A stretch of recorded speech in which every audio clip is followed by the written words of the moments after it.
Welcome Lund loyalists to John Lund Unleashed. Those watching on YouTube, on the John Lund Unleashed and Bay Area Sports Collective channels. Viewers on X, Instagram, LinkedIn, and Facebook, and Lundos listening to the podcast on Apple and Spotify. John Lund Unleashed, brought to you by 𝐟𝐸𝐵L Sports Medicine. Got pain? Check out our revolutionary stem cell treatments. And guys, if low T is bringing you down, 𝐟𝐸𝐵L Sports Medicine can put you back in the game. Now all juiced up and ready to go, here's Johnny. Happy Friday. I had to double check. Happy August 1st. We are out of July, which is not a great month for the Giants, but the deadline was yesterday, so we'll talk all about it. I did do an all deadline special, plus I wrote a piece at johnlundunleashed.com, everything unleashed. You can see the blog there. All the shows are there, YouTube shows, podcasts, all those kind of things, merchandise, johnlundunleashed.com. So there's a piece on the deadline. There's a breakdown of the players that the Giants received. If you want to get a breakdown of those players, I did that. Opinion piece, et cetera, et cetera. So you can check that out at John Lund Unleashed. You can see the cover of the show today, episode 209. There's a little Duvall and Yaz. Crazy deadline day, plus camp injuries are piling up for the Niners, so we comboed that thing for episode 209. So happy Friday to you. I hope you are doing outstanding. Thank you for making the time for John Lund Unleashed on YouTube. Maybe you're watching on the Bay Area Sports Collective. That is the Big B. However you're watching, thank you very much. Maybe it's on LinkedIn, Facebook, X, at John Lund Radio. However you're watching, thank you very much. I would suggest that you come on over to the chat room. We have a lot of fun, a great community that we are building here at John Lund Unleashed on YouTube. And I'll do a roll call in just a second, and that's where that is. So you might be on X or even Bay Area Sports Collective or any of the other platforms that you could be watching on, and you're like, who's he talking to? John Lund Unleashed. Come over to John Lund Unleashed. All I'm asking is to subscribe. Tell your friends and enemies to subscribe as well. Hit us with the like before you get out of here today as well, because that helps the algorithm grow this fine community that we have. And also, if you'd keep those alerts on, because you never know what's going to happen on the show. And we have a lot of stuff that we're already sending out. So like last night, for example, when I wrote the piece about the trade deadline, and I also put about a 5-minute video with it. And then on X at John Lund Radio, I put that up so you can link straight to it. So there's a piece and there is a video to it. In fact, let me just show you real quick. This might be a record in sharing my screen with you right away, but I think that's it right there. So there you go. So at John Lund Unleashed right there, johnlundunleashed.com, all you got to do, there's the video, just a quicker. And then there is a breakdown right there. You can see there is the Duvall trade. So there's the guys they got there. There's the Rodgers trade. There's the guys they got there. Might have done better on the Rodgers trade. At least people think so. Yaz out. Maybe MATOS time, probably. And then there's Mike 𝐬𝐿𝐫𝐿. A nice thank you to the Giants. You might have gotten frustrated with him at times, but class act. Talked to Yaz many times. Good dude. And then I talked about maybe not going too far. James Tibbs is a Dodger. Everyone else went nuts. Names that stayed put, and the bottom line. So, again, there's a video and a story to that, and that's at johnlundunleashed.com. I've also got more stuff coming up today at johnlundunleashed.com before we get into everything Giants deadline and an update on 49ers camp. I've written, I'm almost finished with this one. I've just got to add a video to it. What I think I know 2 weeks into 49ers camp, that is going to be probably, and again, I'm putting a video of that, so keep your alerts on. I'll probably drop that this afternoon, maybe like 2 o'clock, something like that, 2, 3 o'clock, because I've got a bunch of other stuff I got to take care of. But so getting kicked up again at johnlundunleashed.com, and a lot of pieces. I'll put a video and write something on what I've seen so far out of camp, and probably put some fancy videos and all kind of stuff from camp there. So make sure you get those alerts on, and you can see when that will be dropped as well. And that's going to be a video and a piece at johnlundunleashed.com. All right, before we get out to the chat line and see how everybody's doing today, sellers, I'm down with that, what the Giants did yesterday, but I just don't think they did enough. I'll explain that. Duvall, Yaz, Rodgers, we'll talk about those deals. The Padres trade 10 of their top 30 prospects. The Twins trade 10 players off their Major League roster. If you had 10 players that were desirable by other Major League Baseball teams, wouldn't you have been better? You might want to fire your manager that way. It is Luis Matos' shot for some who think, or for those who think and scream and yell of the lunatic fringe, that Matos just needs regular at-bats. Well, here you go. That's probably what's going to happen. The 49ers injuries are piling up, and I tell you, nothing else matters. Metallica, nothing else matters. but injuries in training camp, and the 49ers have a few, and it is certainly alarming. We'll get into that. Terry McLaurin, I'm going to wait on this. I'll just take it in order, but it's a no, and I'll tell you why. Ricky Pearsall reflects. He was at the podium for the first time this season yesterday, and I thought what he said, he's kind of fun and quirky and weird and all that kind of stuff, but in a good way. But a couple of things he said, both one thing off the field, one thing on the field, I thought was pretty interesting. Another deep ball gets completed by Brock Purdy, and everyone's like, it's great. It was to Demarcus Robinson, who's having a great camp, and I wish could be there in week one, but that DUI is probably going to cost him a couple of games, as we've often talked about. But that's why training camp is weird, because it's like, it's great that Brock's hitting all these deep balls. He's hit like 4 or 5 so far in camp. I mean, big deep balls. But you're not playing against the Seahawks, you're playing against your own secondary. And I told you that I'm really nervous about the safeties, and they keep getting beat day after day after day on deep balls. So it's great for Brock. It's not good if you would like the Niners defensive backs to be a little bit better. We'll get into that. Trey wins last night. I'm happy for Trey Lance. It's just preseason and everyone's overreacting. But you know what? Those simple balls that he threw for touchdowns, Trey couldn't do that before. So maybe he's just doing something. I'm not saying that Trey's going to be great, but if he could be a capable backup in this league, that would be nice for him. Mystery guest Caboose Pistol's a funny one today, and I've got an announcement at the end of the show today as well. So we are jam-packed. And thank you for making it for episode 209 on a Friday edition of the show. One more thing I want to mention. I'm on with Damon Bruce today at 11 o'clock. Damon Bruce at 11 o'clock today. So when I get done, probably done today about 10:30. It's 9:15 now. We got quite a bit of content today. So probably about 10:30. Give you a quick break and then jump over with Damon and I, and he does a quick hour.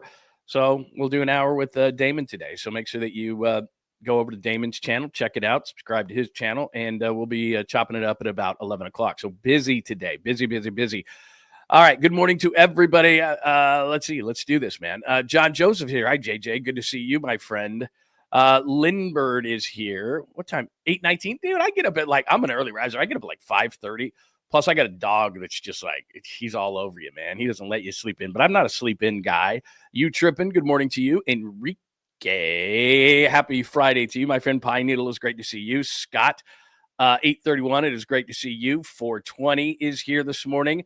Hello, Naomi. It's great to see you, my friend. Tommy is here this morning. Great to see you. Tim, hello, Tim. I don't know that I'm going to see Naked Gun. I can't believe that Liam Neeson and Pamela Anderson are dating and that they're as old as they are, but whatever. Our good friend Daniel from the 916 is here this morning. Chef A is here. Hi, y'all. We got a bunch of people in the room on a Friday. That is awesome, man. I appreciate it. Let's Vernon. Yeah, Vernon, I'm a little bit nervous about MATOS in right, but what are you going to do? Put Ramos there? No. So the defense isn't going to be as good, and we'll see. Good morning, Kenny Smith, our good friend. So anyway, Joy is here this morning too. Good morning to everybody. It is great to have everybody. And again, remember, you can hit me up anytime with the super if you want 100% for your questions, comments, or thoughts to get on the air. All right, we got a ton of stuff to get to today. Sellers, but not enough. That's the way that I look at this thing. And like I said, if you go to johnlundunleashed.com right now, that piece is up. And if you want to see a breakdown of all the players that they got in these trades, then have at it. As far as the Yankees trade is concerned, they didn't get a whole lot. Let me just pop it back up so I can kind of go over this with you real quick. And again, they're dartboard throws. These are dartboard throws. The one thing I do know in looking at the haul, especially from the Yankees, at least they're guys in the upper minors, some of these guys, and that's where they really lacked is, Giants fans have hit me up both here and on Twitter at John Lund Radio and said, they got some guys in the lower minors. It's not just that, at the top of the minors, they don't have guys. The older guys they don't have. So Jesus Rodriguez is a guy that's going to go to AAA. Harbor is already 24. He's pretty young. You got a AA guy that's pretty close right there. De La Rosa is a 17-year-old. So that was the Yankees get. You've already got a 27-year-old reliever right here that's already in the majors. Tidwell's a guy that's on the verge and has been in the majors before. Gilbert's a guy on the verge at AAA. What I'm saying is I don't know how good these guys are going to be. Nobody does.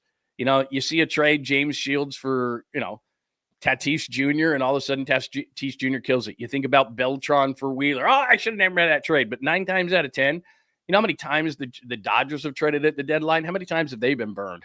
How about pretty close to none? And they've gotten a lot of players. So you just don't know. And that's a big charge on your front office to say, the guys to move and the guys not to move. So, and the guys from the other teams, you have scouts and they're supposed to do their job well.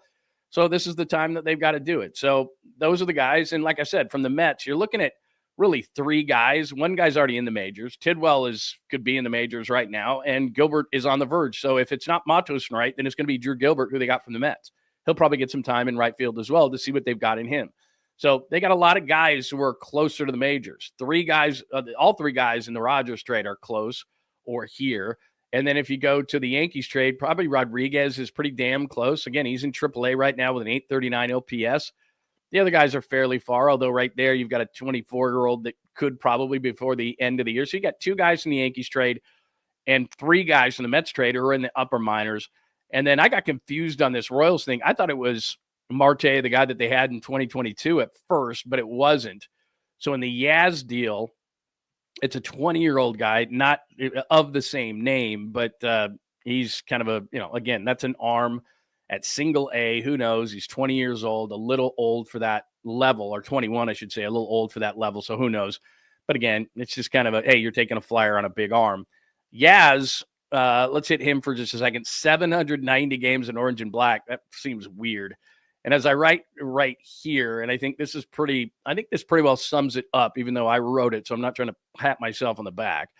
But it says he always seems to be caught in a tug of war between fan adoration and frustration. He'd flash power, hustle, big moments, but just as often disappear for weeks at a time at the plate. It was love, not so love relationship, and his departure feels bittersweet. That's what I wrote about Yaz. And I think that's about right. Sometimes you loved Yaz. I mean, obviously, he went out with a bang with that catch when he jumped over the short wall in right field.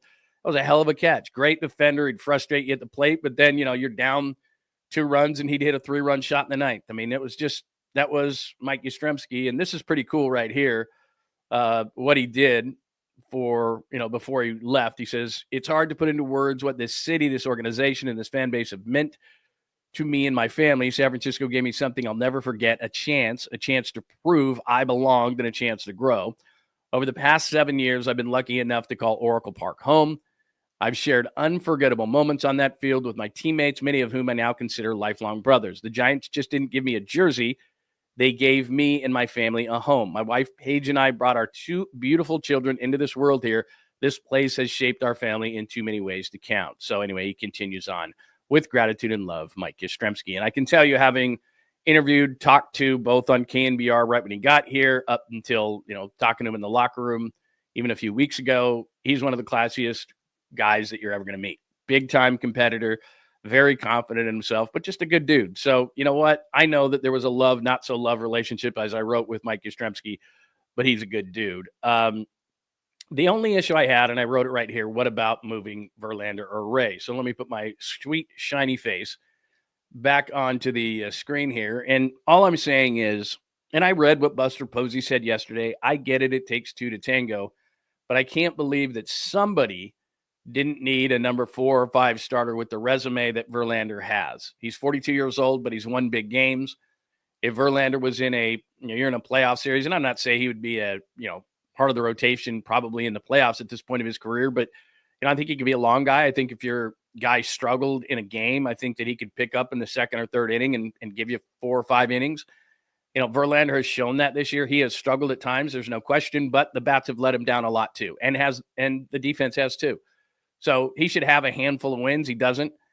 And I think he's pitching better lately. He's struggled, there's no doubt, but the team has let him down as well. So I just thought, a flyer arm, kind of what the Giants got for Mike Yastrzemski, a 21-year-old kid, an A-ball that, can throw 99 miles an hour. I don't know. Can you get another flyer arm for Justin Verlander? He's a free agent, and he sure as hell ain't coming back here.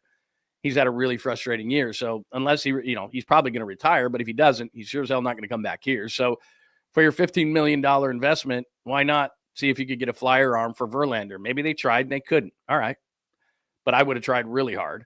And then as far as Robbie Ray is concerned, I'll never understand this about Giants management, no matter who it is. And I love Buster Posey, but as a person, as a player, whatever, however you can, I love him. But that does not mean that somebody is beyond reproach, what they've done on a baseball field, or I love the Devers trade, all that kind of stuff. Everything is individual. So when I look at Robbie Ray, okay, and this is just by and large for the Giants, pitching science here, man. And there's a bunch of good free agents in the offseason, ton of them. Dylan Cease is a free agent. Arizona, they traded one of those guys. They traded Woogie to the Texas Rangers, but Zach Gallen is a free agent. There's a handful of guys that are free agents after this year, and you can get one of them. Pitchers love pitching in San Francisco. If you lose Robbie Ray, you can find a two. And Robbie Ray would have continued to fortify your farm system. Did you see what Buster did there with trying to get guys in the upper minors? They know that they're painfully thin in the upper minors. And how do I know? Because they haven't had anybody come out of the upper minors this year, a.k.a. Sacramento, and really help the club with the bat or with the arm. They are painfully thin in the upper minors. So what do you got to do? You got to trade Robbie Ray, man. You're not going anywhere. And look at this team over the last number of years. I think they're good. I think they're good. They fade. I think they're good. I think they're good. They fade. They're 500. They're just below. That's just what they are and what they've been. Change it up. I love Robbie Ray. What a great move by Farhan. Give him his credit for Mitch Haniger. And they crushed Seattle on that trade. And Anthony 𝐃𝐨𝐧'𝐭 going the other way. Great trade. Waited, patient, comes back. Great. I like him. I like him a lot. But the reality of it is that you could have gotten a pretty good haul. There's only one time during the year that you have massive leverage in Major League Baseball in the trade market. It's at the deadline. It's not in the offseason. It's at the deadline. And you can fleece teams. And Robbie Ray's really good. But you can sign a number 2 starter. It's not like, if you had traded Willy Adames or Devers or something, you're never going to get a hitter like that again. But you can get pitching. And there's a lot of pitching in the offseason. And then if you load up on prospects, you could take 1 or 2. Let's say you got 4 prospects or 3 prospects or 2 really good prospects for Robbie Ray. You hold one, you trade one to get a number 2 starter, and you still have that prospect and you're ahead. You have massive leverage as a seller at the deadline. And it's one time a year around the deadline itself. That last day, yesterday, was the day that you're going to have the most leverage as a team that's going nowhere. And it's the way you can help your organization. And the Giants too often are too worried about selling tickets. What if we trade Robbie Ray? Oh, no, they won't come to the game. We already know what you're doing. How stupid do you think we are? We know who you traded. You traded Duvall. You traded Rogers. The best part of your team's your pen. Other teams knew it. And now it's a weakness. You can build it in the offseason. There's no problem. A bunch of teams, the Mets, the Yankees, the Phillies, they redid their bullpens at the trade deadline. You can do that. And it's fine. But if you trade Robbie Ray, you get a couple of nice pitching prospects, or you get some more position players. You get some more hitters on this team, which is really what you need. Most of them won't sign here, but if you trade for them, Rafael Devers, they got to come. So you could have gotten some bats, whatever. And then you sign the pitching in the offseason. They'll come here. They always do. So it always confuses me about the Giants. I know you didn't want to trade Logan Webb, and I wouldn't have. I wasn't going to trade Adames. I wasn't going to trade Devers. I wasn't going to trade Chapman. Nobody was going to take Lee's contract. I wasn't going to trade Ramos. He's still Arb. I still think he's got upside, even though he's been doing a lot of dumb things lately. But Robbie Ray made a lot of sense. You have one more year on Robbie Ray. You're trading him at the deadline next year anyway. And you know what? You know what's going to happen then? He's a rental, and you're not going to get as much. He had a year left on his deal. You could have absolutely robbed a team. Hey, you're getting Robbie Ray now and all of next year. That's the perfect time to trade a guy. Because if he's a rental, you just don't get as much. You just don't. And so next year, if you're in the same position, and hell, this is the position they've been in, I don't know, 8 of the last 9 years. Oh, so close. So close. I guess we're trading at the deadline. So I guess they're going to be here again next year. You should have traded Robbie Ray when you had the opportunity, and he had a year left on his contract. We'll stick a pin in this, and we'll see. If he helps them to the playoffs next year and they do something, then you know what? I'll come on and say I was wrong. And they've got a core group of hitters now and all that kind of stuff, but I don't see it. I think that you can sign the pitching, and I don't understand this reluctance for the Giants. And this just isn't this regime; it's past regimes as well over the last number of years that won't make the big trade. And I'm not saying that the Padres are great. Hell, they've never won anything, but at least AJ Preller tries. And I'm not saying that they should do what AJ Preller does, but take a little slice of that, a little slice of the Padres' bravado. And trade Robbie Ray. You should have traded Robbie Ray. You could have gotten a lot back. And then you fortify your upper minors just like you did in the Yankees deal and the Mets deal. We know what you were doing. Because your lower minors, I think they feel better about. Their upper minors, just not good. You could have signed some of these guys in the offseason. You could have found a number 2 starter in the offseason. There's no doubt about it. Pitchers love to pitch in this ballpark. You could have got a couple of them. It's not that hard. And they probably are still going to have to get one in the offseason anyway. So anyway, that's my rant. I like what they did. I like that they traded guys, but I think Robbie Ray would have been a guy, and I would have gotten a flyer on for Justin Verlander because you're not going to get anything for him in 2 months when he walks away as a free agent. So I don't know what you're waiting for. I don't understand the half in and half out. I guess that's the way that I see it. So anyway, that's what I think. Didn't go far enough. As far as Duvall, Riaz, and Rogers, I showed you what they got in those returns. Upper minors guys, which they were very, very thin. Crazy day. Padres, as I said, 10 of their top 30 prospects get traded just to not win anything. We'll see what they do. But that's generally been the thing with Preller. Wow, very exciting. And you just traded 10 of your top 30 prospects. I love what the A's did. Trading a closer, which they don't need anyway, because what are you closing? Losses? To get the third best prospect in baseball and 3 other pitchers with upside, which the A's obviously need pitching, and they have a great lineup for the future. And you had this kid who's only 18. That's a nice trade for them. And then the Twins had 10 major league players off their roster leave. Amazing. And then as far as some of the names, I mean, a lot of the names went, some of the names didn't. Some of the pitchers that you heard rumors about didn't. And like I said, some teams just totally, resurrected their bullpens at the end, and we'll see. But as far as the Padres, and the only reason I'm focusing on them is we've talked about this quite a bit. That's the team the Giants are trading. And once you saw, and it doesn't mean they're going to win the wild card, but they're 6 up in the wild card right now. And they just fortified. In the future, I think it's bad for the Padres. But in the present, getting Mason Miller and getting a depth piece in the rotation like J.P. Sears is a pretty good move for the short term, for this year. For the Giants chasing them, that's not good news. So I think that the Padres made themselves better for this year, worse for the future. But the Giants, I don't think you're catching the Padres. In fact, I think that the wild card spots in the National League are done.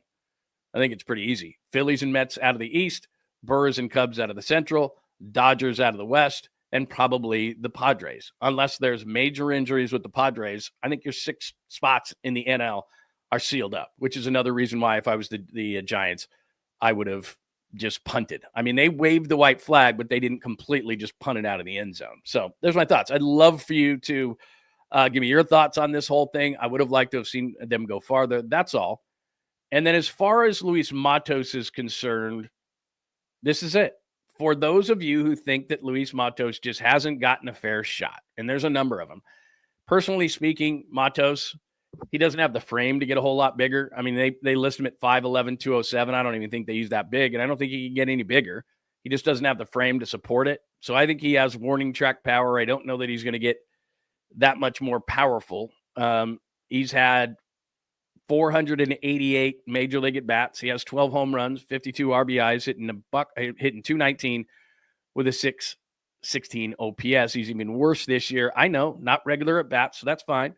110 at bats is not a big sample size. 5 homers, 13 RBIs, a robust 164 batting average, and a 561 OPS. Will that change with regular at bats? You better hope so. I'm not as big of a Matos fan as everybody else. Can he be better with regular at-bats? We'll see. He's only 21 years old. So, yeah, there's a lot of – or he's 23 years old, excuse me. He's 23 years old. So, yeah, he's a young guy. There's a lot of guys who have progressed past that at the age of 23. So, I'm cool. Give Matos his shot. If for not any other reason, just let's find out. Because now you're on a search mission. The guys you got from the Mets, what are they? They're all close to major league ready. I think we'll see all 3 of those guys at some point during the season, during the rest of the season.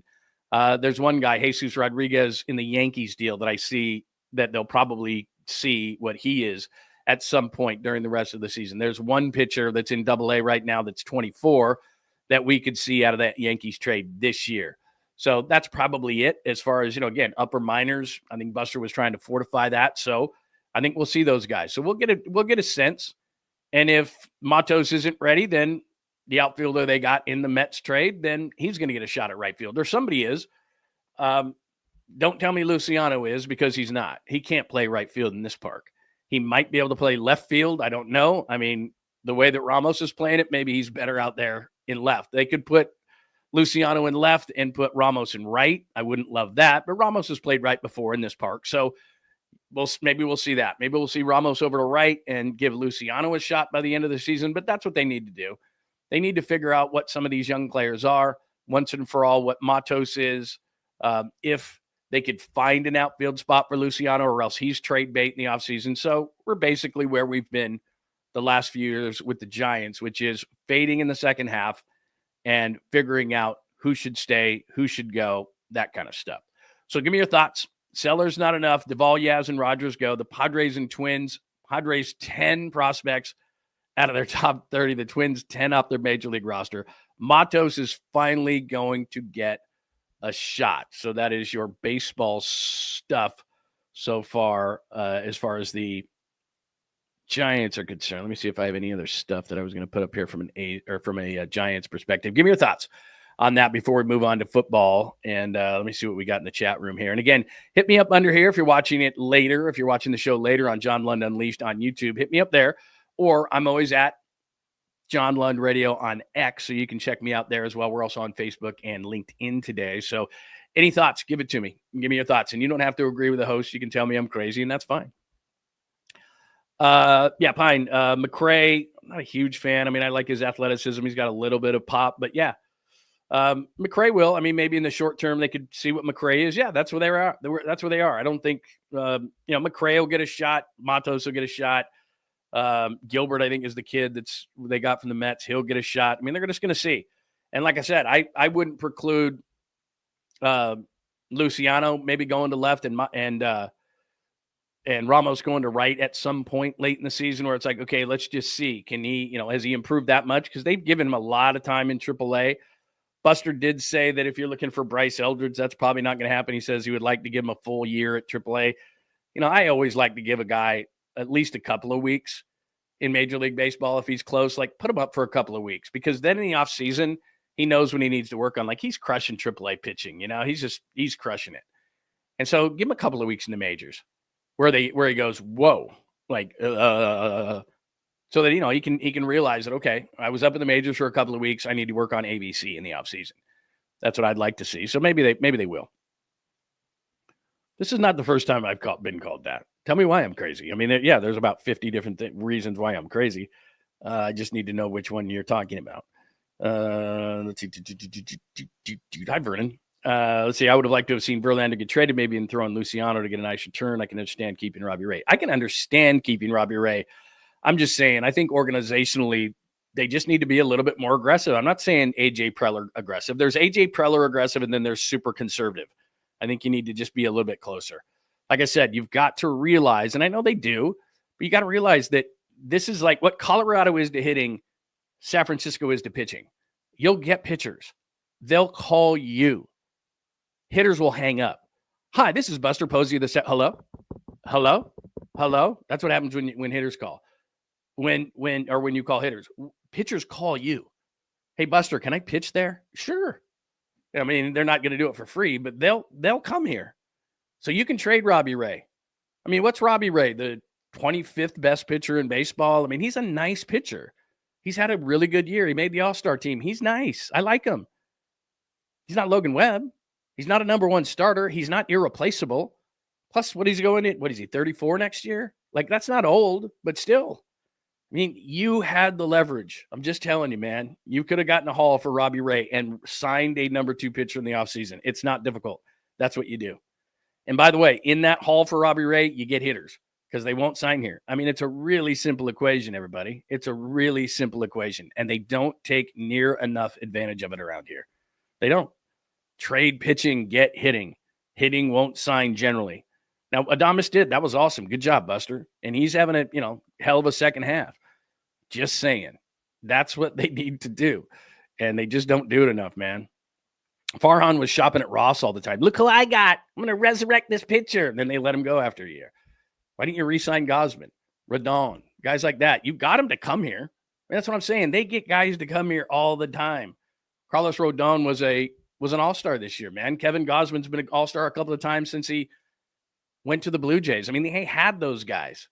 They had those guys. They could have kept those guys. They come here. They'll sign here. They will. They have recently. It's just what they do, man. You can trade pitching. Anyway, get off that, Lund. Stop it. All right.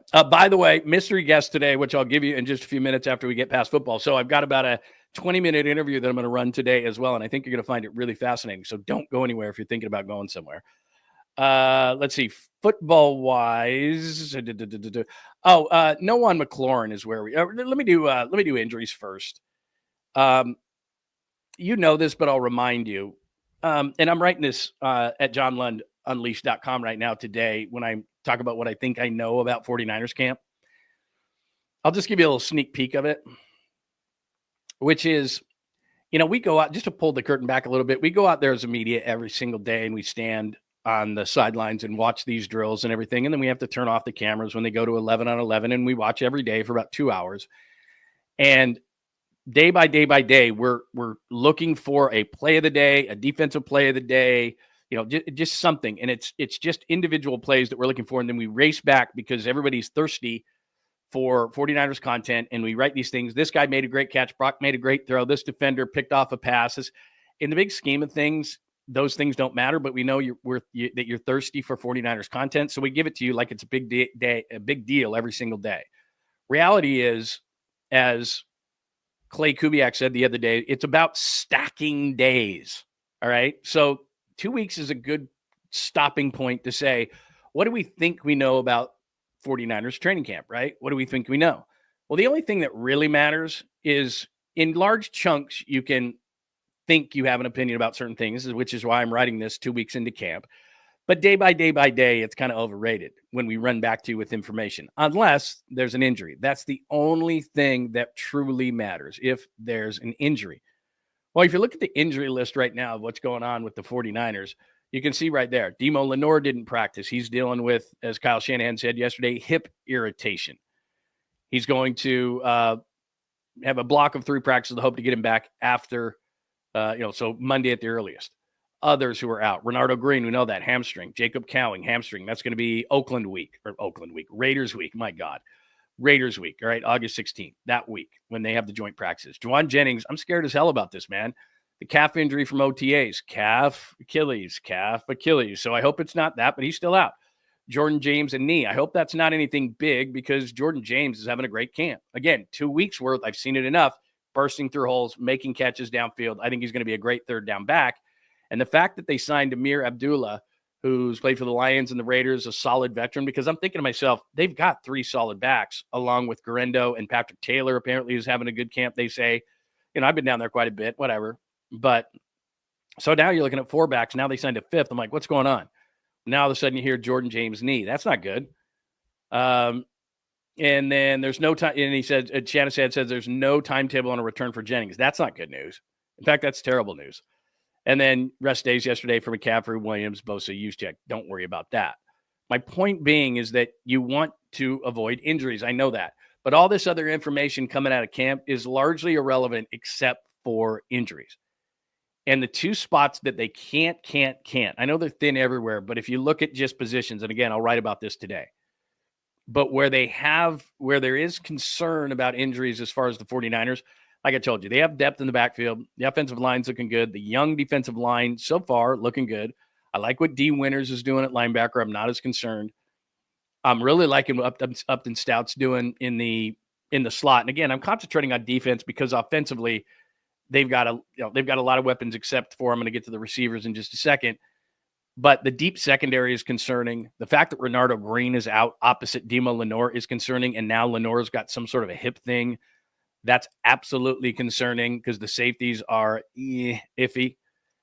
And then on the offensive side, there's no denying it, man. There is just no depth at the receiver position. Now, look, early in the season, and I've told you this, I think that Russell Gage is going to get some time because he's a veteran. 𝐸ZAIAH, who hasn't had really a camp where he stood out at all, but he played for the Giants. He's a veteran guy. They may keep those guys, especially early in the season. I think Gage will make it through the whole season, but I think even with a guy like Hodgins, maybe early in the season, just because he's been there, done that. I'll play some stuff from Ricky Pearsall in just a second, but he's still working his way back. Remember, he started late, obviously, because of the hamstring, and they're saying that he's fine. But in the 11 on 11, so he does all the drills, but on the 11 on 11s in the days that he's practiced, he's only got 8 reps per day on the 11 on 11s, which is not very many. So they're easing him back. I'm not saying it's a bad thing. I'm just saying that they're easing him back, and he's not all the way back. So Jennings is not practicing because of the calf and there's no timetable for his return. That's not good. Pearsall is working himself back. Robinson's had a great camp, but he's out the first 2 games. We know what Brandon Ayuk's situation is.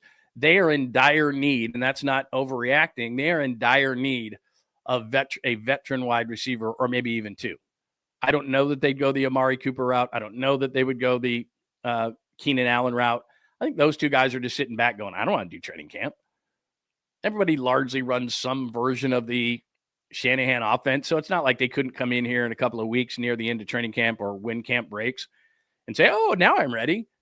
Sign a 1-year deal, incentive laden, and potentially, get onto a team and go from there and learn the offense and learn the vernacular and be just fine. Maybe.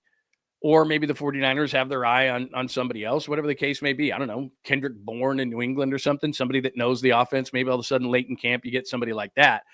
But at least early in the season, until we know what's going on with Jennings, until Ayuk returns, until Demarcus Robinson, who I think is going to have a nice year this year, returns after those 2 games. The first 2 games, they're going to have to figure it out. And remember, they're at Seattle for game number 1. And all of a sudden, it's like you have no buffer zone. This is not like, Alabama plays, Southern U in week number 1, so they have a practice game. You're at Seattle, division game in week 1. And I think they're going to be pretty good. So right away, you're like, uh-oh. And you're not going to have those. You're not going to have Robinson at least for the first 2 weeks. So receiver is an absolute concern right now. And I think the secondary is kind of up there as well because they just don't have a lot of depth there. So that's what I would say. But I'll write more about that at John Lund Unleashed. So again, injuries are a big deal. This thing on McLaurin, and this is what I guess I'm saying in terms of, just low-hanging fruit. And I understand that we all have this job to do if we cover the 49ers to bring content back to people. And it's, are they going to sign McLaurin? Are they going to trade for McLaurin? So I'm sorry that I have to add logic to this. I apologize for that. But let me get this straight. They just traded Deebo Samuel and $20+ million because they don't want to allocate that to the receiver room. And they think that Deebo's going this direction, not this direction.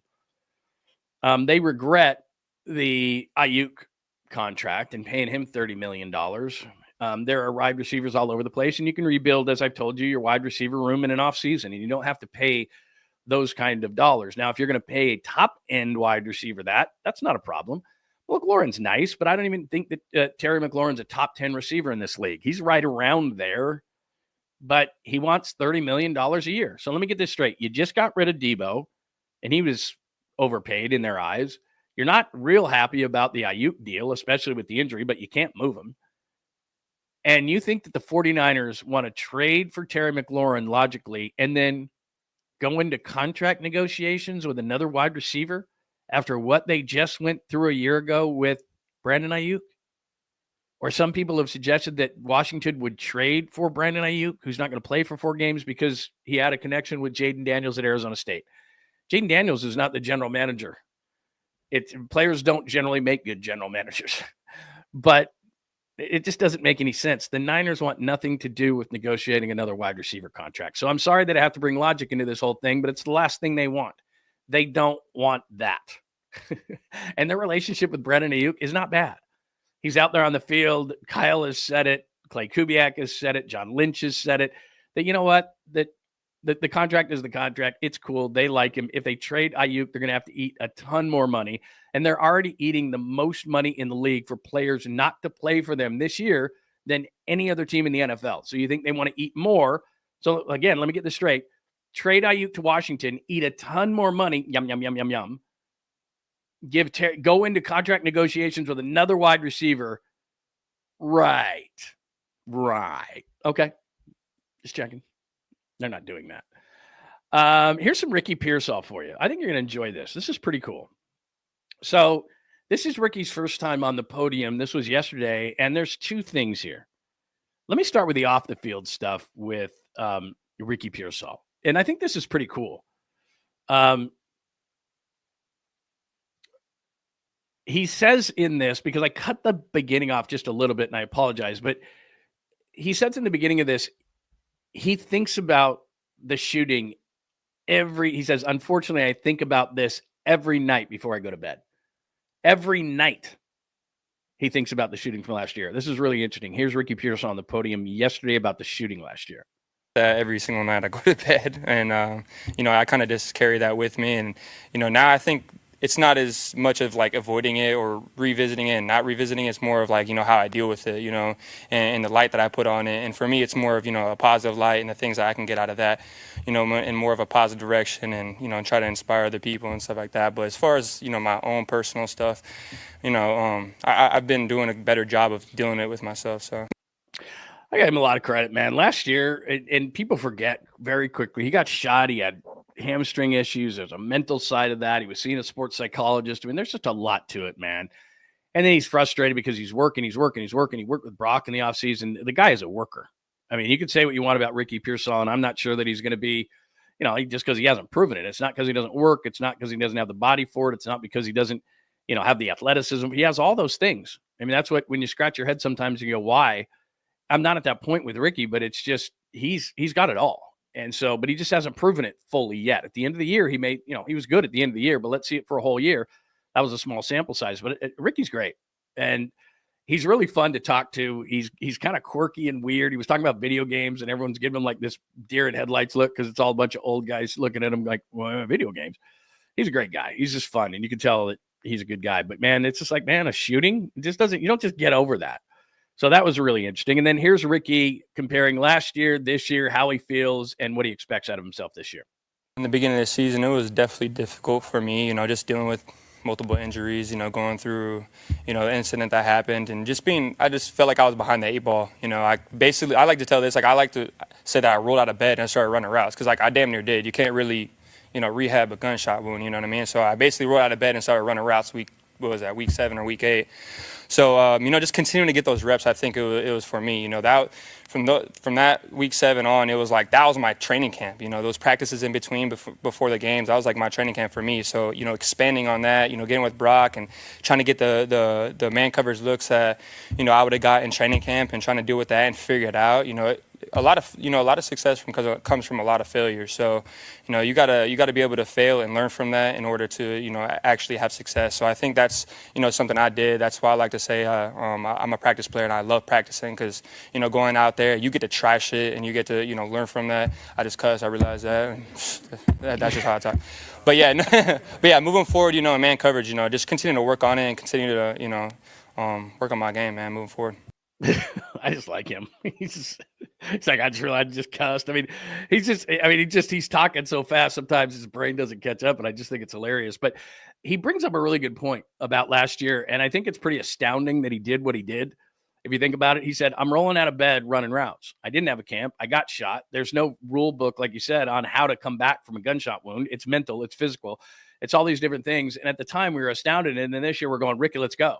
And he has another injury, and it's got to be frustrating to him. And you can tell in his voice that he's frustrated. But he's a hell of a route runner. I can tell you from having watching him.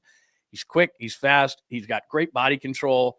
He's got strength. He's got all the different things. He just needs reps. And I know the other day when I was playing the 𝐾𝐨𝐬𝐫𝐞, the offensive coordinator who doesn't call plays, but the offensive coordinator of the 49ers, talking about Ricky, and somebody asked him about him. And it's so early in camp, and he just used the old cliche terms, but he said stacking days. And we're all like, okay, stacking days. He said that about everybody. But it kind of resonated with me. Like I said, it's not just one day making one catch, and we all scribble it down, and then we run to our computers and say, what a catch by Pearsall. And everybody says, Pearsall's having a great camp.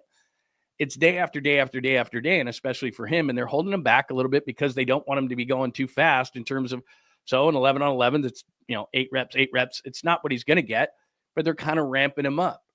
But he's got everything that you need, and he's just kind of a quirky, fun guy. And, like I said, you look at last year and the success he had at the end of the year, he didn't have practices. He didn't have camp. He was catching up the entire season. He said the practices during the season were his training camp. And so hopefully he can get in this camp, he can get up to speed and get those reps that he needs, because that's all he's lacking. It's just practice, practice, practice, and he needs it with Brock so they can get on the same page and they can have that telepathic kind of thing that you need between quarterback and receiver. So cool to hear from Ricky yesterday. On the chalkboard, deep ball, we talked about a little bit. It's great that Brock's hitting those, but it's your safeties back there, not yours, the 49er safeties. Trey wins last night. And look, these look like simple throws, and they are, but these are throws that I've seen Trey Lance miss as a 49er in camp again and again and again. And they win yesterday. And I know that it's not a big deal. It's the Hall of Fame game, whatever. Nobody is playing or whatever. But for Trey Lance, and you can see it when he throws the first touchdown here, last night was a big deal to him. As I told you yesterday, I don't know where Trey Lance is going to or was going to get his reps. And this is what it's going to be. So he starts the Hall of Fame game, throws a couple of touchdowns, gets some confidence. Maybe Trey Lance can be something. Maybe he can back up Justin Herbert, who never, he's like a rock out there. He's had broken ribs. He's played all those kind of things. He's one of those guys. So he's going to get a ton of reps. He's going to play a lot. Not so much. But in the preseason, if he can gain himself some confidence, I think that Trey Lance might be able to be a backup quarterback in this league, and I think that would be great for him. So I'm rooting for him. I know he cost the 49ers, and I know he's a bust and all those kind of things, but he's a good kid. That's all I'm saying. So I like to see that Trey won last night and had a good game last night as well. A couple of things before we get to mystery guest. If you're a local radio fan, this was sent to me this morning by Jason Barrett, who has a media company in New York, and he was the program director at 95.7 The Game. So we all came together this day on August 1st, 2011, and kicked off 95.7 The Game. So it was Whitey, Mark Kreidler, and Dan Dibley in the morning. We were up next, and we did a thing called the Wheelhouse, which was crazy. And I don't know if I ever would have come to San Francisco had I known this, but I met with Jason Barrett. He told me that I was either going to work with Rick Bucher or Mike Silver. And I said, okay, I'll come down. And then I get here and he says, we're going to do this concept called the Wheelhouse. I'm going to rotate guys. So it was, unfortunately, the late Michael Urban, who I loved, Matt Steinmetz, and Papa. And they would rotate. And then they would bring in other guys as well. And we would rotate all these different guys. And after about 6-8 months of that, Papa decided that he wanted to do it on a regular basis. And it was me and Papa after that. And then the afternoon show fluctuated a lot. It started with Eric Davis and Brandon Tierney. And then a bunch of different additions later, they kind of figured that whole thing out. But anyway, 14 years ago today, 95.7 The Game debuted on the airwaves in San Francisco. And I got to tell you, that group of guys, because, again, I worked at KNBR for a number of years after that as well. But that group of guys was a lot of fun. And we knew what we were going up against in a brand. And if you don't know just radio and what KNBR means across the country, it's one of the blue bloods, like if you look at, college basketball and you think of Kentucky and North Carolina, all these, it just on the West Coast, KNBR, and especially with its big signal, was one of the marquee stations in sports radio. WIP in Philadelphia, obviously, WFAN in New York started it all, the Ticket in Dallas. There's a number of different stations that are just, benchmark stations in our industry. And KNBR was that. And so we all came together. I'm from LA originally, and I knew what KNBR was. I listened to it growing up, even in Southern California. And we came up north, and I knew what Gary Radnich was and what Ralph and Tom were, and I knew all about it. And so I knew what we were going up against. But we basically had headhunters across the country, and they called me. Whitey and Kreid's were up in Sacramento. Brandon was in New York and has since gone back.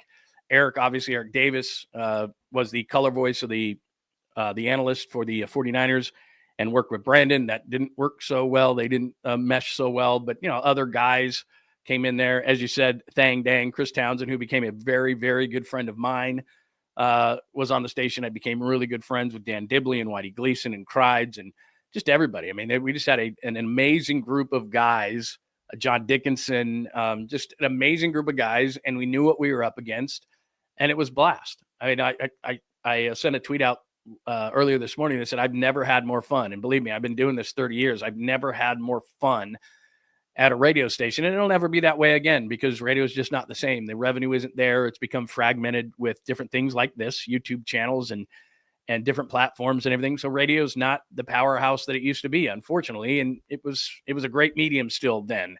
And they paid, and there was an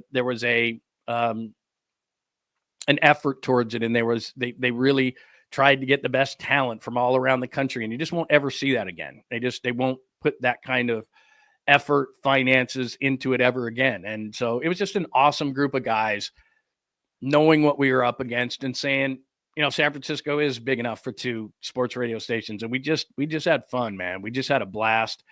And we had the football hour, which I thought was one of the coolest things ever, with Rod Woodson and Bill Romanowski weekly. And we were just kind of upstarts, and we just would do, what the hell, let's just give it a shot. And it took a long time. And then by that time, 95.7 was competitive with KNBR. I had already moved over to KNBR, and I worked with Tom for a while. Then Pop came over. They reunited me with Papa. But it was a lot of fun. I mean, we just had a lot of fun. We would hang out together, and you don't see that a lot because, especially in major markets, egos get in the way and all that kind of stuff. But we used to all go out together and hang out and have drinks and laugh. And we just, we rooted for each other's shows, and it was just cool, man. It was just really, really cool. Vernon, like you said, don't forget Aubrey Huff. Yeah, Aubrey Huff was not good. Was not a good addition. Rick Bucher did not necessarily fit the group when they, again, different editions of different shows that, kind of scrambled around. I was lucky and we survived in the middays because people knew who Greg Papa was. And so that was pretty smart. I think if Jason Barrett had it to do again, I think that he would have brought more local guys in at first, and look, I was from the outside. Tierney was from the outside, and he was a New Yorker. That was a square peg in a round hole. Eric Davis was great, but didn't get along with him. So there's all these different things, man. It was cool. I can just tell you from behind the scenes, it was just a really fun, cool group of guys. And we knew what we were in for going up against KNBR. And it was just a lot of fun. So 14 years later, they're having a lot of success and doing a good job. So, I got a lot of great memories from it because it was just a lot of fun. Just a lot of fun, man. My story in going over to KNBR, I think, is well publicized. I mean, I was in contract negotiations, and KNBR basically called and said, you can work with Tom Tolbert, and, money talks and bullshit walks. And the guy who was running 95.7 at the time, to be completely honest, kind of wasn't exactly honest with me. And at the time, it was a better situation for me to go over to KNBR. And I like I said, it's nothing against KNBR. I had a great time at KNBR. I loved working with Tom. Loved working with Pop. We had a great time. We had a lot of fun, a lot of great guys over there too. That's what's neat is I worked at both stations. I know all the guys in town, and I like all of them. They're all a bunch of cool guys. This is a laid back market. Everybody's fun. Everybody's cool. It's not ego driven. Like I said, even, the guys not just guys, the women and men who cover the Giants, the Niners, the Warriors. It's a fun group of people, man. They're really cool. But anyway, 14 years ago today, not to overtalk it, but there you go. And I was part of that original group. And it was, we had a lot of fun, man. We just had a lot of fun. So there you go. All right. Here is, let me pop this on the stage for you, and then I will play the interview of the day. I'm going to try to do these on Friday, try to get a big interview and stuff, but this is a lot of fun. So one of the things I'm doing now is I am writing a national column, ironically enough, for Jason Barrett, who used to be the program director of 95.7 The Game for a couple of years when it first started. And he has started an extremely successful media company that covers all areas of radio, television, different platforms, music radio, sports radio, just everything across the board. That is, the ESPN, Fox Sports. They talk about everything across the board when it comes to entertainment.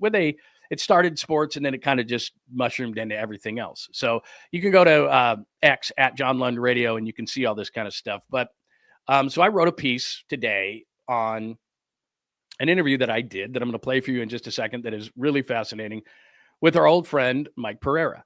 And I wrote a piece, and what it has to do with, and Mike is just one of the greatest guys ever, and he lives up in Sacramento. And of course, if you don't know Mike, he was the vice president of officiating with the NFL and was a Zebra for many, many years. And then in 2009, he was going to retire, and you'll hear this in the interview. And then he went to Fox in 2010 in a position that they actually created for him. Now, we see it all the time to have officials in the booth, but Mike was the first one to do it, and in 2010.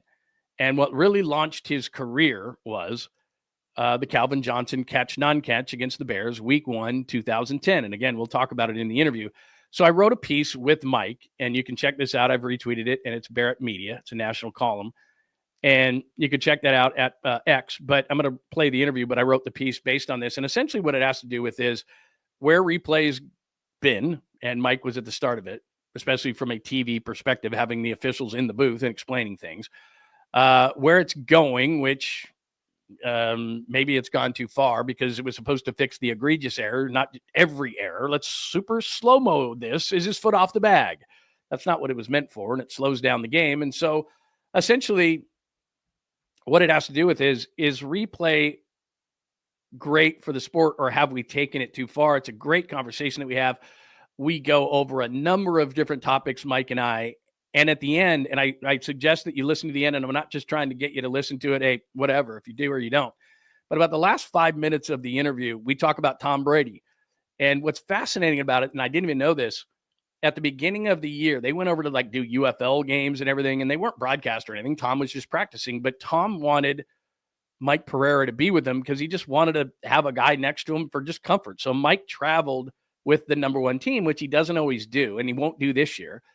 But Mike traveled with the number one team, which is Kevin Burkhardt, Tom Brady, and of course, Aaron Andrews and Tom Rinaldi. And they did all the games together. And Tom was, Mike Pereira was standing next to Tom the whole time. So he observed Tom from, preseason games in the UFL to preseason games. He actually did a New Orleans Niners game last year at Levi Stadium that was never broadcast, and told me all these insights and everything, and how Tom had 385 index cards the first time he came, and everyone was kind of laughing, and the way Tom is with people and everything. So it's a great conversation about replay and how it came about in his days, and I think you're really going to enjoy it.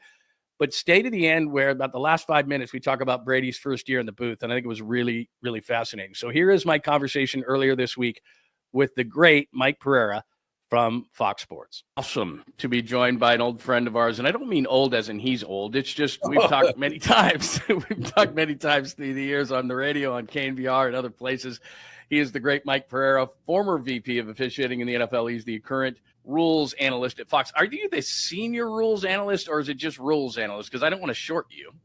Well, I think if there was a title, senior rules analyst, I guess I would be it, because I was the one that started this mess. But I don't know. It's like the whole thing kind of exploded after I started, and not just in football, not just in NFL football, then college football, and of course basketball, and all of these different sports who have someone piping in.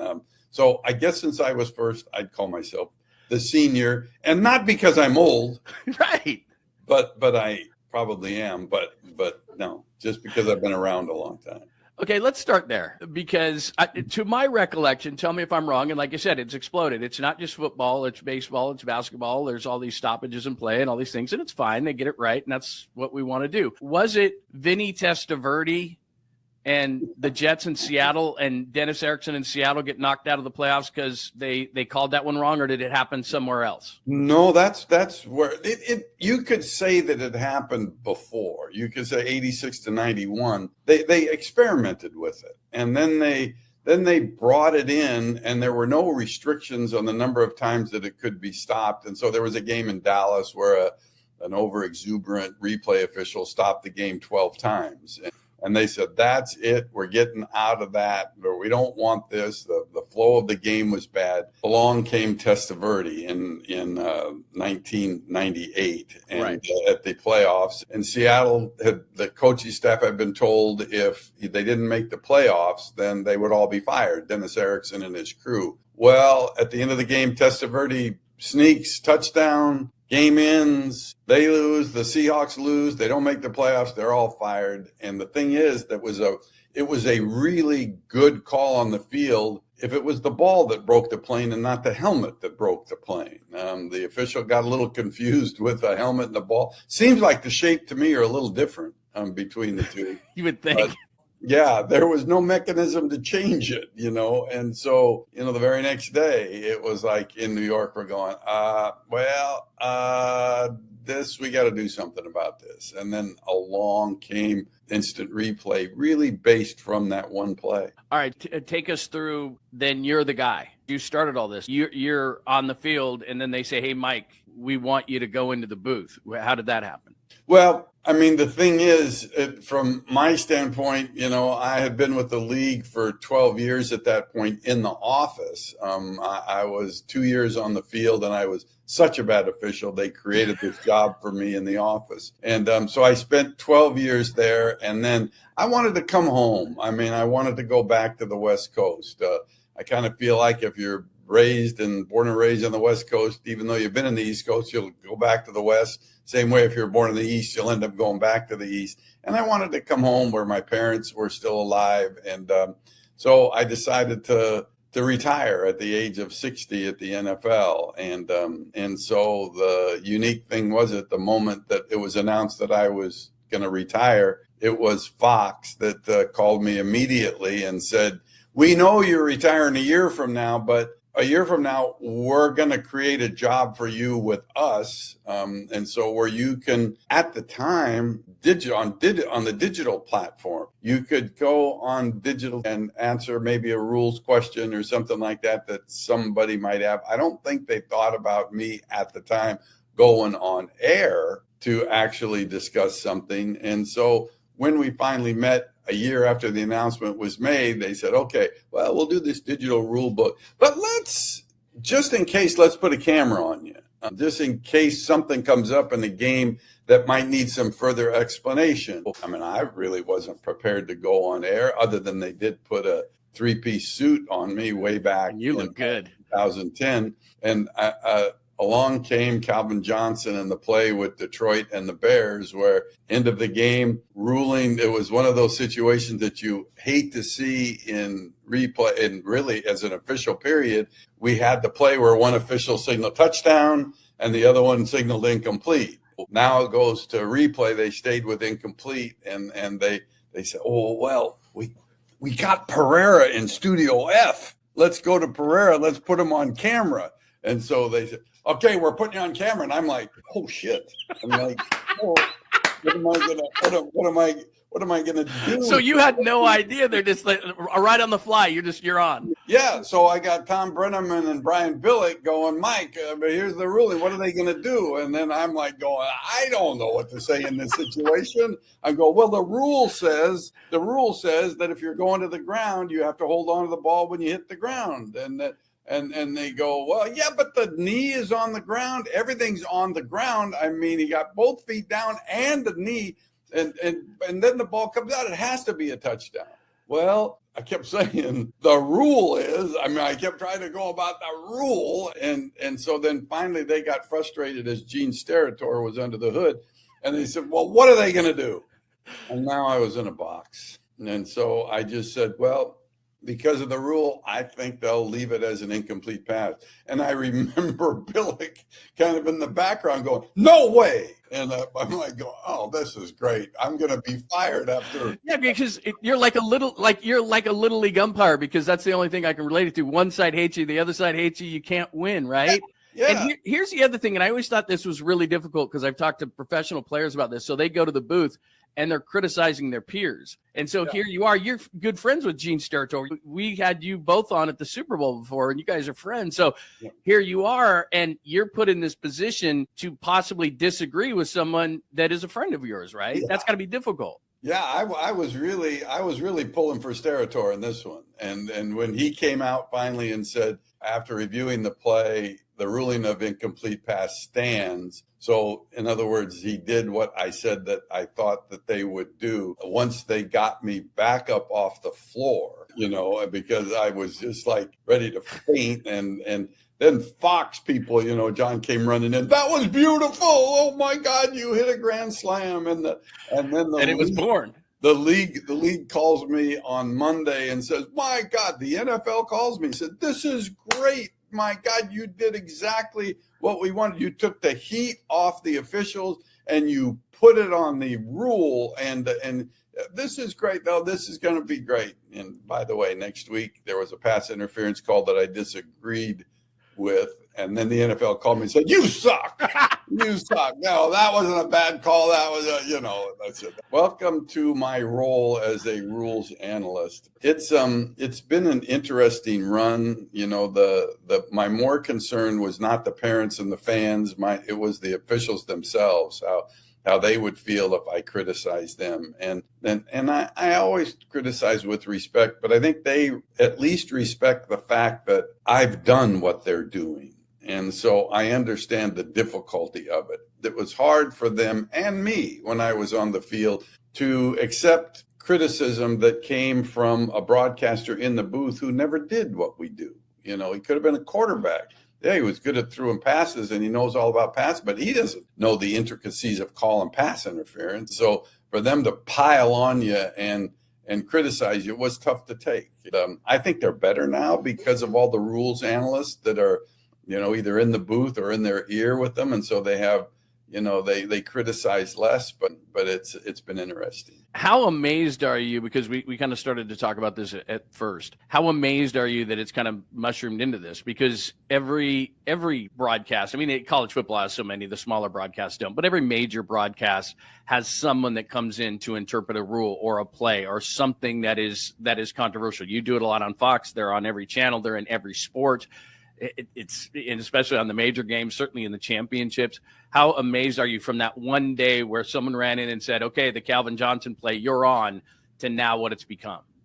Yeah, I don't know that I'm amazed. Maybe I'm a little bit surprised, and maybe I'm even a little bit more concerned, because how much have we gotten involved in the broadcast? And, when I first started out, with Fox, my first year, everybody was going, oh my God, look at Pereira's 42 for 42. And he's gone on 42 times and he's been right all 42 times. What they were giving me were, every time there was a play, they ruled an incomplete pass because the right foot came down out of bounds. And then they show the replay and the right foot's inbounds by that much. And so I go on and say, well, that right foot got down. Oh, Captain Obvious. Okay. So I did all those easy ones. Oh, he's so good. Well, then Fox kind of got smart and said, well, we don't need him for those. Let's just give him the tough ones. And then the old percentage went down a little bit. But I think the networks kind of handle it differently. Some put people on the air more. Steratore goes on the air more than I do, which might have to do with something like he's younger and better looking and projects them, I don't know about that, man. Some of your suits, man, top of the line. Well, it's fine. My suits look good, but my face doesn't match my suits. But I think the danger is overuse. And the danger, there's flows of games that is the game itself. And then there's the announcer's flow, the communication and the flow between the play-by-play guy and the color analyst. And all of a sudden we become this third element. And I think it's been good, but I think it will be interesting. You have a pretty good group right now with Blandino and Steratore and Russell Yerk and the other.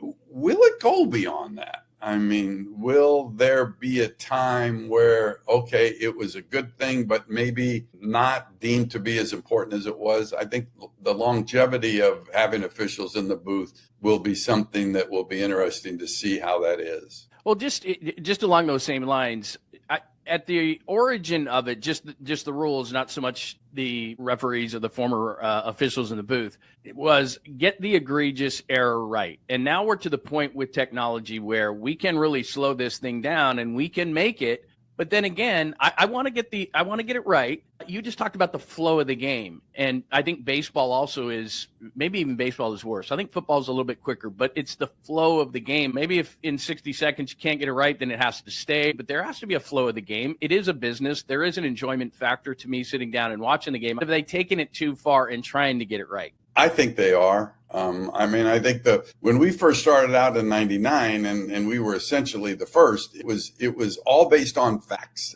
So you're talking about the grounds, lines, and planes. That's what it was based on, and it was to keep judgment out of it. And now we've gone to beyond that, at least in the NFL, in terms of, now we're reviewing, did he have the ball long enough to be considered a runner? Therefore, it is a catch and a fumble. Time, element of time. That's judgment. And, I go back to George Young. That was a legendary GM for the Giants. And, and he was the head of football operations in New York in '99. And he was a purist of the game. And I remember his statement to me and what I saw on his manila folder. It didn't say in the tab instant replay. He had in quotes, the monster grows. And he knew in '99 that it was going to grow beyond what the intention of the original program was. And he's right. And to me, it's gotten too technical. Mike Patrick, I remember that first year in '99, I remember him saying when an official, the old days, they used to go under the hood and and spend hours under the hood. He said, look at the play, and if you run it the first time and you see that it's absolutely correct, change it. If you have to look at it for 2 minutes, for God's sakes, and run it back and forth in slow motion, that's not an egregious error. And we've gotten away from that, like you say. And I think baseball's even at this point a little bit worse. That technicality of the foot just coming off the bag on the slide, and then the glove. I don't really think that was the intent, because if you never even stopped and show that, so therefore you're talking about the technology that's available now, nobody would ever say anything about it. And we would move on. But, the thing is, when something like instant replay and the NFL's expanding it now a little bit this year when it comes to hits to the head and face mask and all that stuff where they can pick up flags, when you start going up and adding more things, you're not coming back. Yeah. You're not coming back. So I think you have to be careful. And I do think they have gone a little too far. You just led me to something that you and I have talked about before a lot of seasons. Point of emphasis. You just talked about a point of emphasis. Can you expand on what you just talked about? And then are there more points of emphasis this year? Yeah, point of emphasis, and now they call them. I mean, in my day they call them a point of emphasis. Now I got to change it's a point of clarification. Oh, okay. Now they call it a major change. Okay, points of clarification. Yeah, really what it is taking an existing rule and putting more emphasis on the rule. Like this year, they're talking about, not a lot, there's very few changes this year in the NFL, but one of them is the sportsmanship issue. And they feel like they've let it get too far away. And so they want to tighten it back up. And they talk about, if you make a play, you can't stand over a player and taunt them. Well, you never could in the first place, but they let it go too far and there was too much of that. They get violent acts, unsportsmanlike acts, they loosened up on that to let you do things that you can use props, you can go to the ground and do things, celebrate on the ground and do push-ups, and the team can all get together and do their thing. They all let that go, which, although I was the president of the No Fun League back in my days, I guess it's okay. But the violent acts, no, the shooting of a gun, the brandishing a weapon, showing like you're brandishing a weapon in your waistline, those they're going to tighten up. But, and they always, of course, who you want to protect. You want to protect the quarterback. Yeah. So the hits on the quarterback are always a point of clarification. Okay. I got that clear. But otherwise, it's a pretty lean year when it comes to changes and clarifications. I know you're going to be in the studio a little bit more this year, but you worked with the first team last year with Kevin Burkhardt and Tom and Aaron.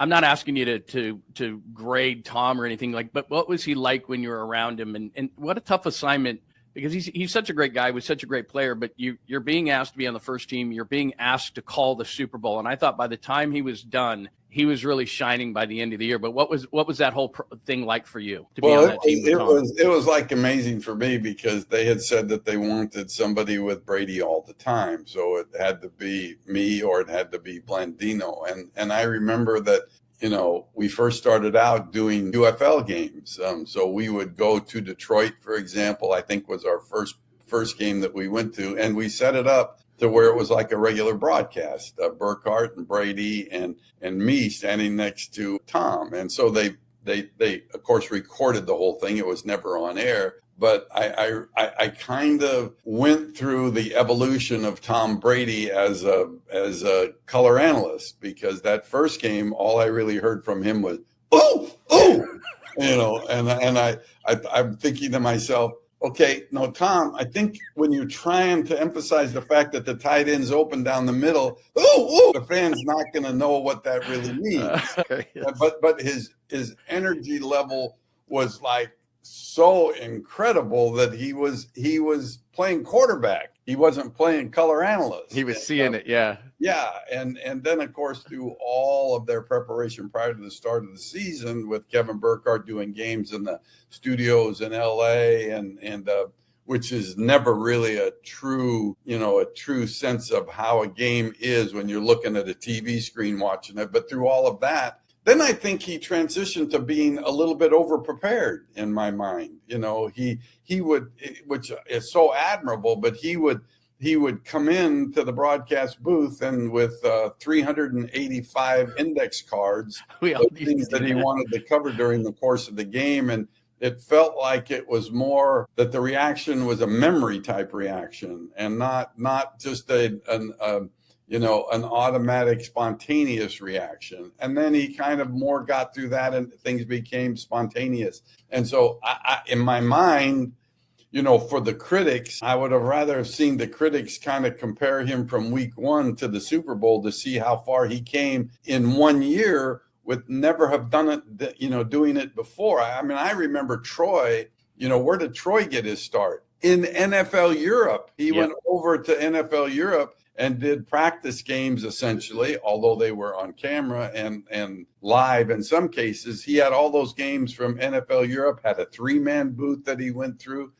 Tom, he got thrown right into the 2-man booth and was expected to be as good as John Madden. I just have nothing but respect for him because not only does he prepare so much and put so much into this with so many things that he has going on in his life, but he's a great man. He, different of most people of that celebrity status that I have seen, that when he walks out of the broadcast booth and people are lined up just to get a sight of him, he fist bumps them. I mean, he gives attention to anybody that really talks to him. If a visitor came into the booth, he would spend time with them, genuine time. And that's who he is. He's just a good man who is generous with his time and is just, to me, one of the finest players I've ever met in my life. That is great insight into him. And I agree with you 100% from the time at the beginning to the time he did the Super Bowl. And I know he was in town for a couple of games. I think you guys did the New Orleans game. It was never broadcast, but I think it was New Orleans in the preseason. He came into town. Mm-hmm. And so it just great insight. Mike, I always appreciate it. It is awesome to catch up with you, and thanks for taking the time. And hopefully we can talk soon throughout the season, but it is always great to catch up. Thank you so very much. You got it, John. That is the great Mike Pereira. So if you missed that, by the way, I'll just post the interview at John Lund Unleashed on YouTube. So if you missed it, great insight on replay, where it's been, where it's going, what's next. They could even, as far as on TV, minimize it. I don't know, but he's got some great stuff. Delays of the game. Can they make it quicker? All sorts of great conversations. And then that last 5 minutes, like I told you earlier, on the insights on Tom Brady, because he was to his, right the entire season. So he saw the progression of Tom Brady from week 1, or as he said in the preseason games, where he was looking at it like a quarterback, like, oh, like the tight end's opening the seam or something. But awesome stuff. For people just popping in, so that is the interview with Mike Pereira. And again, if you want it, you can check out the entire interview. Plus, I wrote a piece at John Lund Radio. If you look at X, I wrote a national piece on that conversation at Barrett Media. Let me pop something up because you're all asking, and I understand, in the chat room about the announcement of Greg Papa having cancer, my good friend. There's the Niners. The 49ers extend our unwavering love and support to Greg Papa and his family following his recent cancer diagnosis. We wish him a speedy recovery. Look forward to welcoming him back to the radio booth as the voice of the 49ers whenever he's ready.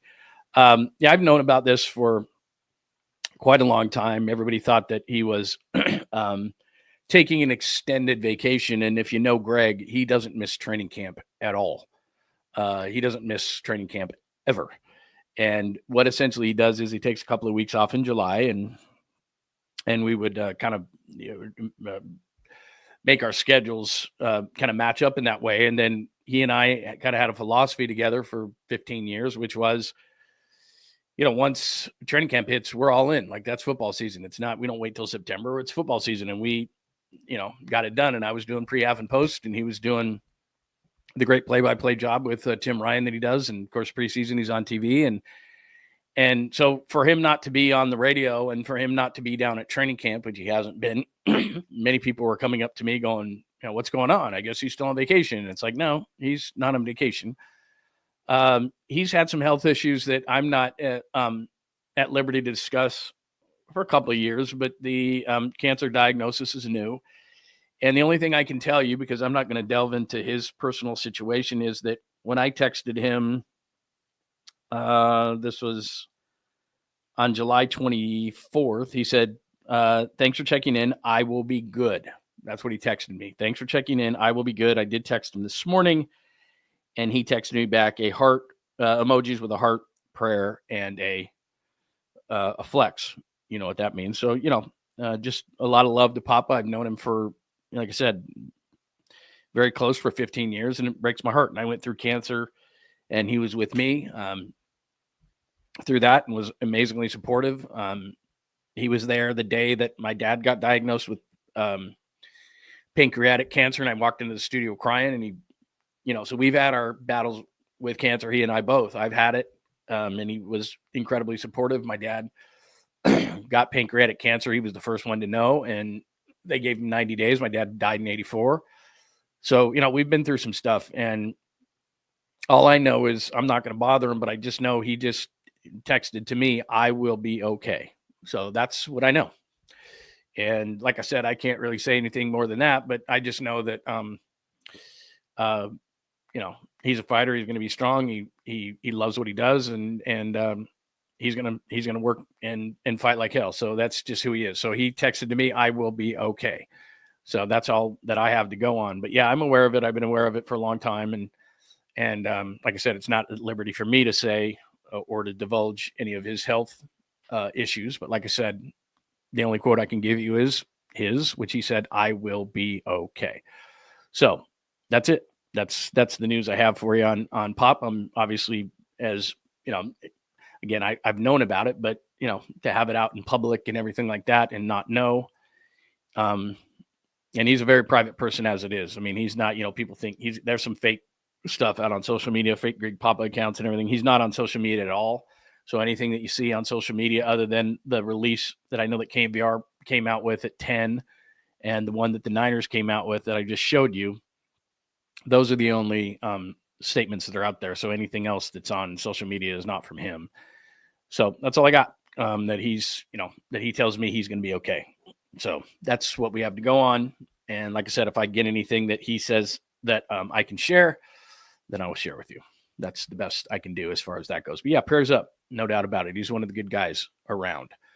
And whether you're a Raiders guy or a Niners guy, and I've had him on the show before, and we worked together for 15 years and became very, very close friends, and went to a number of Super Bowls. And I can't think of a better guy. And just he honestly, a lot of people say that shirt off your back kind of a guy. Like, just he may have a persona that you think but he is the most generous, nice, caring person that you could ever meet. And I'm not doing a eulogy because he's not dying, but he's going to be, like I said, he says he's going to be fine.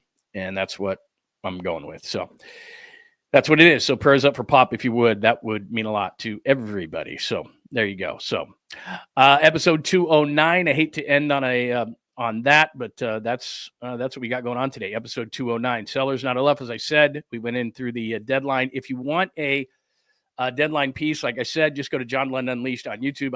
It's about 5 minutes, but the piece itself, I think, is a high quality piece, and you can check it out if you're in need of wanting to know what the Giants got in their trade. There you go. You can check out that piece right there. Giants trade deadline, selling was the right move, but they didn't go far enough. So you can check it out. And if you want to see the prospects they got, I broke them all down for you. So you can check that out. Later on today, I'm going to write a piece on the first couple of weeks of 49ers camp and what we learned, because I think every day doesn't really capture the picture. I think now that we have a couple of weeks, we can draw some good guesses, not conclusions, but some guesses on what we've seen so far. So that's what we got as far as that is concerned. So that's what we got. And keep your alerts on, because I'm going to do that. And if you want to read that whole, you saw the interview with Mike Pereira that I did. It was about 20 minutes long. But if you go to, and I'll do this right after I get off the air right here. If you go to X at John Lund Radio, I will retweet that Barrett Media, which is a national media outlet. I'll retweet that piece that I did of the interview. I wrote a piece off of the interview I did with Mike Pereira. So I will retweet that if you want to. And again, for all things Unleashed, go to John JohnLundUnleashed.com, as I've got the blog rocking and rolling once again. One other quick note that I have to make an announcement on, and I hate to do this after we just talked about Greg's situation, but one thing I have to let you all know, and you can give me some feedback on this and let me know what will work best for you, because I don't want to lose viewers, listeners, all those kind of things. But I've picked up a new gig that is not going to allow me to do mornings anymore. But the show is not going anywhere. So what I'll probably be doing is a switch, which is I'll be doing content throughout the day. So a lot more of the shorts and those kind of things when things happen throughout the day. I'll be sending out shorts. So if it's trade deadline, if it's Niners camp, it's those kind of things. I'll be going down to Niners camp, all those kind of things. But I've got a gig now where I won't be able to do the show at the time that I'm doing it. So I'll be sending out shorts and quick hitters throughout the day. The channel isn't going anywhere. The show isn't going anywhere. But the show will probably turn into like a nighttime show. So it's probably going to be like, depending, and you tell me what works best for you, but I'm thinking either like 7, 8 o'clock at night is what I'm going to do for the show. So I'm still going to do the show on a daily basis, but it's going to be like 7 p.m., 8 p.m., something like that. Tell me what works best for you. But the morning, I'm going to be busy in the mornings. And like I said, I'll be down at Niners camp. Nothing changes. And I'm going to be sending out shorts and, like I said, all throughout the day. So keep your alerts on it. John Lund Unleashed on YouTube. But the show is going to switch times to more of a nighttime show. So maybe 7 o'clock, 8 o'clock, something like that. So tell me what works for you. And I will make sure that I work around that. And yeah, like you said, I got to work around the guys that are doing the Bay Area Sports Collective. So if Rod's on at 8 every night, I'm not going to do it at 8. But I'll figure out what's going on as far as that goes. So you let me know. Give me some feedback on that. But like I said, I'm doing a new gig, and I'm going to have to switch up the time of the show. But that doesn't mean during the day I'm not going to be shooting things out. So that's what I'm doing. So I'll keep you up to date on that and when we're going to make a switch on that. But I just want to keep you in the loop on that as well. So there you go. Some point I'm going to do that. So I'll let you know when we're going to make that switch, but it's all good. And like I said, the channel's not going anywhere. Content isn't going anywhere. We're still doing a daily show, none of that kind of stuff. So that's what's going on. So don't worry about that. And we'll still do some morning shows as well. I'll kind of mix it up a little bit, but I've got to do a couple of things like that. All right. Again, thank you so much. Appreciate it. Thanks for watching episode 209. Hope we did a great job today between the Giants, the Niners, camp, Mike Pereira interview, which was awesome, that I turned into a nice piece that you got to check out on X at John Lund Radio. And again, prayers up for Greg Papa, my good friend, who again tells me I'm going to be fine. That's his quote. So, but still keep those prayers up for my good friend Greg Papa if you're just jumping in there. 49ers released this today, extending our unwavering love and support to Greg Papa and his family following his recent cancer diagnosis. So we wish him a speedy recovery and look forward to welcoming him back to the radio booth as the voice of the 49ers whenever he is ready. So prayers up for G Papa, my friend. So there you go, man. All right. I am going to be on in 25 minutes with Damon Bruce. So what you got to do is do what you got to do. Grab yourself a bite, something to drink, and then jump back, and I'll be on Damon Bruce's channel in 25 minutes. Everybody if you're not going to jump over there, if you are, I'll see you then. If you're not, have a great rest of your Friday. Thanks for hanging out with John Lund Unleashed. We'll try to be better next time, though I wouldn't hold my breath. Please like and subscribe on the John Lund Unleashed Pod YouTube channel. Watch live shows weekdays at 8 a.m. on YouTube, Instagram, and X. And make sure to have your alerts on for shows throughout the day or night. All things Lund can be found at JohnLundUnleashed.com. JohnLundUnleashed.com. Goodbye!